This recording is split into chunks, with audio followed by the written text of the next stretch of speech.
Mungkin ini kita mau recheck salah satu saham yang menjadi favorit saya juga di bidang properti. Dan saya menyukai ini karena tipe saham ini adalah tipe yang cukup mapan secara fundamental.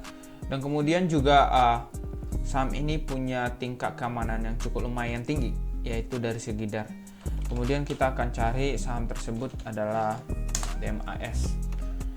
Nah, kenapa saya suka DMAS? Karena memang harga saat ini kita perhatiin di masih sideways, tapi ini memang perlu didorong lagi sebuah cerita dari sektor perbankan yang harus menurunkan suku bunganya. The Fed itu juga akan mempengaruhi saham ini karena sentimen seperti suku bunga akan memberikan peluang baru bagi tipe-tipe saham properti untuk meningkat ke depannya.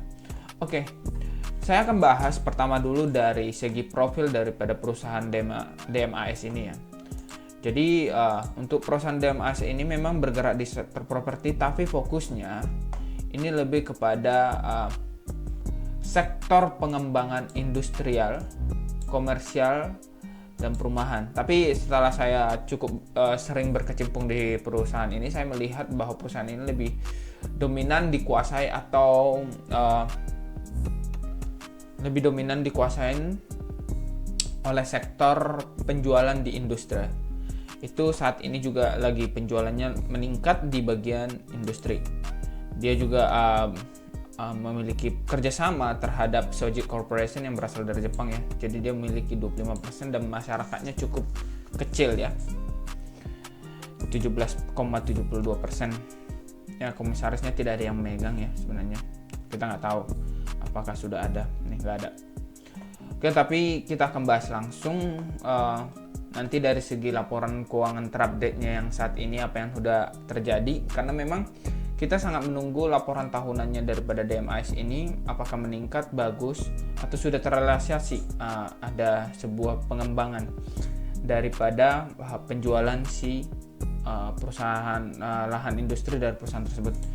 Dari segi fundamental saya katakan sangat baik karena memang dia cuman punya ROE atau tingkat manajemen effectiveness-nya itu sekitar 18%. Menurut saya ini sudah merupakan perusahaan yang cukup bagus karena memang perusahaan dengan ROE di atas 10 atau sampai 15% itu udah lumayan. Asetnya juga meningkat 15% di ROA-nya. Kemudian dan saya suka di bagian dividen ya.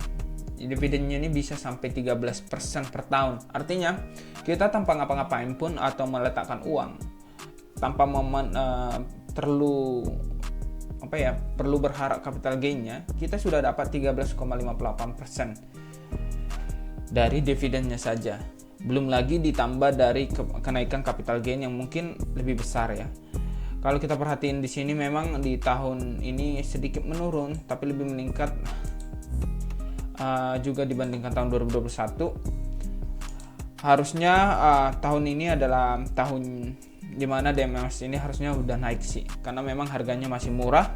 Kenapa saya katakan murah? Karena memang memiliki PI yang 9,63, itu murah untuk perusahaan sekelas ini dengan PBB 1,34.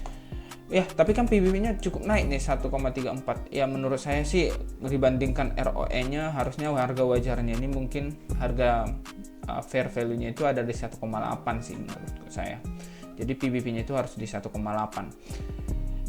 Kemudian yang membuat ini menarik adalah saya suka dengan net profit-nya yang tinggi ya. Itu net profitnya bisa sampai 54,94%, jadi sangat lumayan gitu ya, dengan gross profit yang 71%. Nggak beda jauh lah daripada net profitnya, karena memang net profit ini adalah hasil bersih. Dan itu aja sih sebenarnya menjadi fundamental yang kokoh dari perusahaan tersebut. Harganya lumayan murah, EPS-nya cukup menarik, dividennya yang cukup tinggi, solvensinya atau keamanannya ya saya lupa bahas, di total liabilitasnya ini cukup nggak terlalu besar ya, artinya masih aman lah. Dan saya tahu ini perusahaan adalah dengan perusahaan yang mungkin bisa melunasi utangnya dengan ya asetnya sendiri gitu, nggak sampai 1, itu sangat kecil banget. Jadi ini utangnya sangat kecil. Jadi menurut saya tidak ada alasan untuk tidak masuk, dan tidak ada alasan untuk saham ini seharusnya turun lagi. Kalau misalnya kita perhatikan di grafiknya ya, di grafiknya itu tidak ada alasan mungkin dia akan turun lagi seperti tahun 2020 ya. Ini penurunan terendah. Jadi satu-satunya yang mungkin alasan saya untuk tetap menahan atau membeli lebih banyak daripada saham ini adalah karena potensi naik seharusnya. Dari segi fundamental ya, ini udah cukup murah dan ditambah dengan dividennya. Tapi kan kadang perusahaan-perusahaan DMAS ini kita juga harus melihat land banknya gitu ya. Land banknya sendiri sih untuk DMAS itu cukup masih lumayan ya, masih lumayan tinggi. Sekarang kita mau langsung cari di laporan keuangannya dulu untuk recheck kesehatan dari perusahaan tersebut. Harusnya udah ada ya. Anda bisa dapatkan informasi ini dari PTBI, IDX, atau mungkin juga dari websitenya langsung ya. Itu bisa diambil. Ini ada berita sedikit di 2024 DMAS meraih 1,87 triliun pra penjualan ya. Jadi kalau kita perhatiin di sini memang permintaan lahannya cukup besar. Permintaan didominasi oleh sektor data center ya, masih teknologi informasi. Jadi kalau kita perhatiin dari segi berita yang disebutkan, perusahaan ini memang sudah cukup banyak menerima pesanan dari data center, industri-industri gitu ya. Sehingga yang nanti akan terjadi adalah akan ada terjadinya moving dari tipe yang orang-orang yang bekerja di sana yang di industri untuk tinggal di dekat-dekat Pura Delta Lestari. Maka daripada itu ketika sektor industrinya cukup kokoh atau cukup banyak, mungkin aja pekerja, konsumen itu akan semakin banyak berdatangan di daerah ini.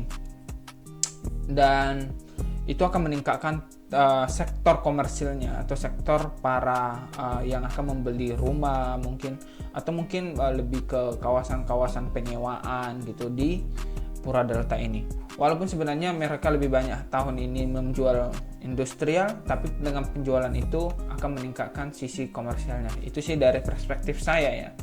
Kalau kita melihat perkembangan dari Pura Delta Lestari ini atau DMAS. Nah, ini juga sudah disebut juga ya untuk hidup para pekerja dan industri ya.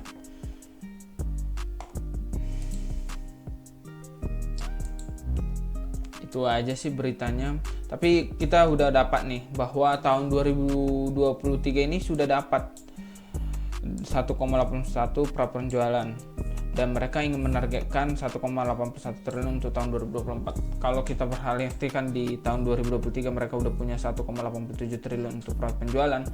Walaupun sebenarnya di laporan keuangan belum keluar ya, tapi kita udah tahu bahwa ada pra penjualan yang 1,87 triliun.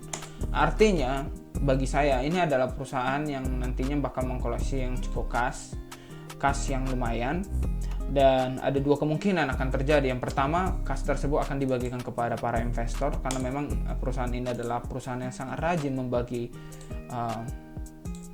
dividen ya.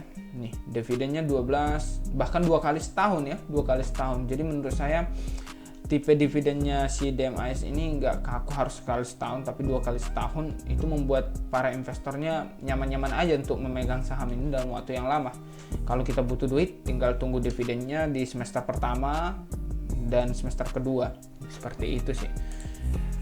Jadi berdasarkan pencapaiannya tahun pra penjualan ini, maka DMAS saya yakin punya potensi untuk membagikan dividen lebih banyak jika memang kita berfokus pada dividen daripada si DMAS ya bagi para investor. Tapi kalau masih berfokus pada capital gain, masih kemungkinan besar karena memang ini masih cukup murah berdasarkan perspektif PE dan PBV yang seharusnya dibandingkan dengan fundamentalnya. Itu sih yang menjadi